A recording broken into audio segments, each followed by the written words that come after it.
The children of Osiris. Are they Egyptian vampires or undead mummies? What is their connection to the world of darkness?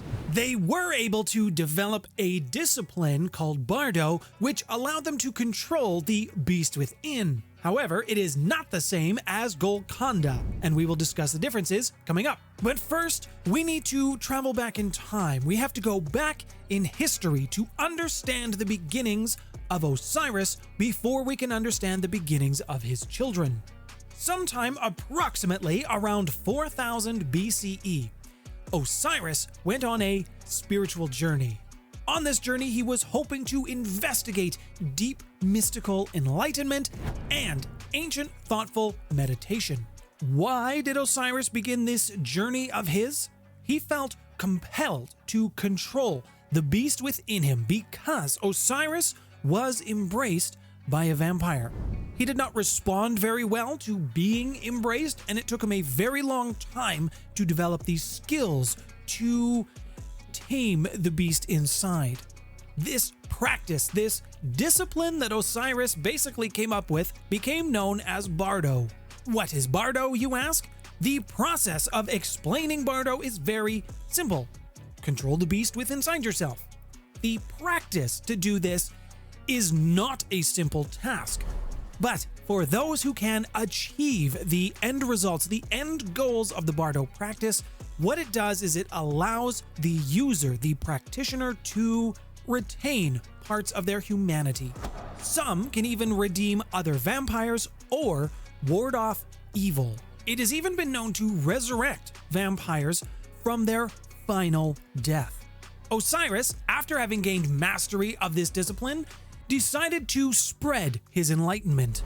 He went out, preached, and evangelized this new discipline to other kindred, to other vampires, to anyone who would basically listen. And through this journey, Osiris founded the children of Osiris.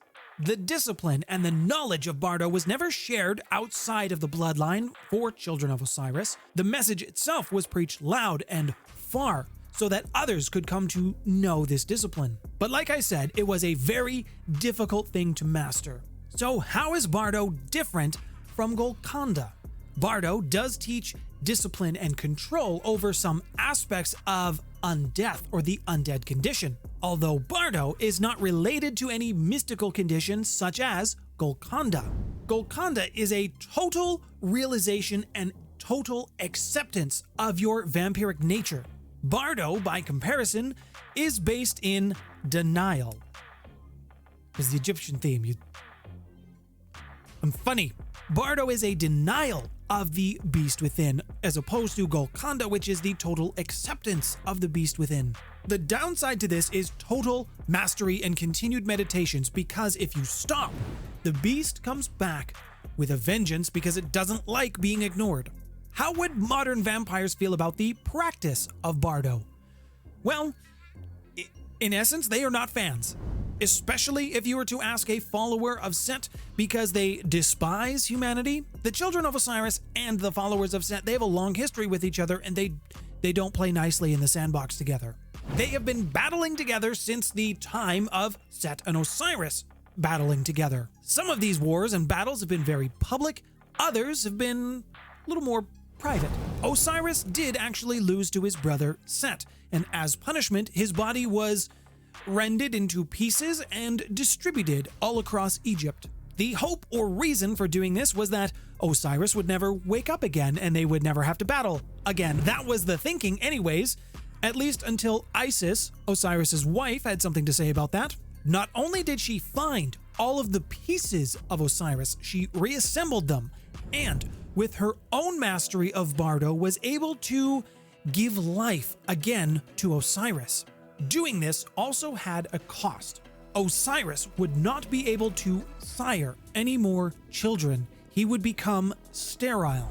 Because of the cost that Osiris bears from returning to unlife, his bloodline, the children of Osiris, they tend to refrain from embracing anyone. Instead, they tend to focus on Caitiff and bringing them into their order instead. Those who were cast away from their order, those who were rejected, they are embraced by the children of Osiris. Osiris would eventually have a final battle with Set and be returned to the underworld, and it's here he would remain dormant until the 6th Great Maelstrom. So what happened to the children of Osiris in the Final Nights setting? I will tell you as soon as you hit that like button to let me know that you are enjoying today's video. And if you want to get more lore videos from myself around World of Darkness, Pathfinder, Starfinder, other role-playing games, then please, I would encourage you to join me at the table. After the invasion of the 6th Great Maelstrom, Osiris returned to the world of the living again. Only this time when he came back, he transformed all of his children into humans again. And when he did, he also granted them the knowledge of the spell of life. This would allow them to join the ranks of the Undying. If you are not familiar, the Undying are also called mummies, and this would tie them into the game, the setting, mummy. The spell of life was designed by Isis, and when used to resurrect someone from the dead, it sustained their body for a millennia. But it was also flawed. The recipient of the spell became a half-dead creature. Now, to many of the kindred, the vampire that exist in the modern nights, even in the modern settings, the children of Osiris are a myth. They basically don't exist. At least, this is what is taught by the elders. There are some sources who indicate the children of Osiris exist and they practice in secret. They still have a mastery of Bardo, and they still use their power for the spell of life. If you use the children of Osiris and they do exist in your game world, they are part of your canon, they will likely exist in secluded areas, mystical places where they can practice their rituals. They are a communal bloodline. They prefer to share among each other. They rely on each other for help. Their havens are called temples, and it's rumored that the main location for the discipline of Bardo, the main holy place for practicing the Grand Temple, is in the mountains of Nepal. The Grandmaster, the Undying King, as they are sometimes referred to, leads others by example.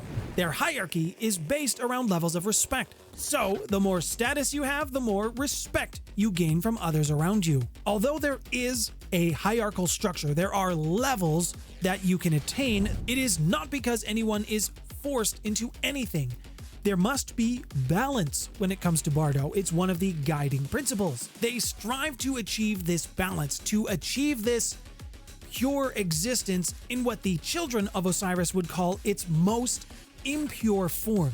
Now, there are some differences in the game versions when it comes to the children of Osiris. First edition Vampire the Masquerade kind of positioned the children of Osiris as good vampires.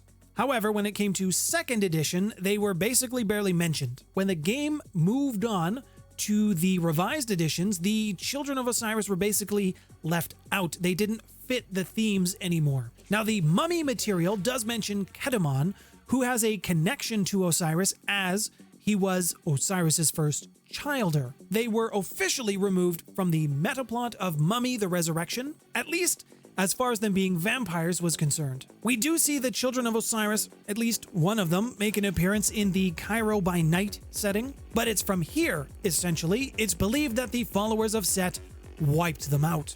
What do you think about the children of Osiris? Are they some secret cult that you use in your games? Do they still exist in your world? Tell me about it in the comments below. I have done a video talking about Set and Osiris, so if you are curious about that, you need to click here. Thank you to all of my patrons for supporting me and the channel. All of your continued support means the absolute world to me. My name's Nathaniel. Thanks for stopping by, everyone.